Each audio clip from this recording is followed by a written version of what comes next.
Swedbank hoiab veel top tööandja tiitlit. Mina teen neile täna kvaliteedikontrolli, kas nad on ikka seda tiitlit väärt. No nii, võtan sinu esimesena kohe ette. Kuidas pankurid tööle tulevad? Mis autoga? Mis autoga? Jala. Harrastame tervislikke eluviise. Üllatav. Spoili mulle mõni hea tööhüve. Meil on Coca-Cola masin, Pinksi laud. Me käime töökaaslastega padelit mängimas. Nii käivad siin asjad. Kuidas boss on muidu? Boss on hea. Stressi ei tekita?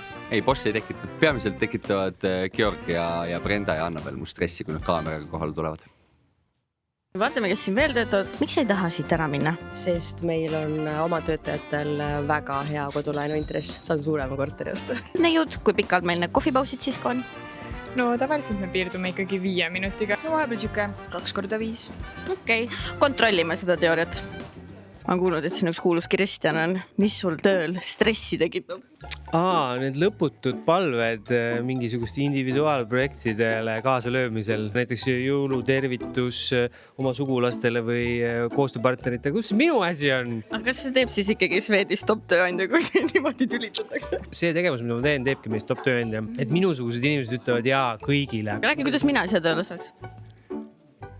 Ei saagi. Siis saada CV või midagi. Kus te siin söömas käite? Võtad ise kaasa või sul raha on nii palju, et... Ma ei taha Arteri kvartali midagi halba öelda. Ehk siis...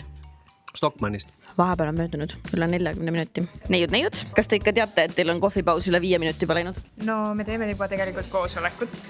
Koosolek on selle nimi nüüd, jah? Mis teil kõige rohkem siin siis üldse stressi tekitab, kui kõik siuke chill ja mõnus on? Siis kui kohv otsa saab. No vaba viiva, millised vaatad, isegi konkurentidele saab ülevalt alla vaadata. Kuidas mina siia tööle saaks? No mina sõidan siia bussiga. Aga päriselt. Mina tulin Kickstartiga ja alates veebruarist saad sina ka kandideerida. Sain nüüd oma kvaliteedikontrolliga tiiru peale tehtud ja igasugused põnevaid asju sain täna kuulda. Saan 100% kindlusega teatada, et Swedbank on top tööandja tiitlit väärt.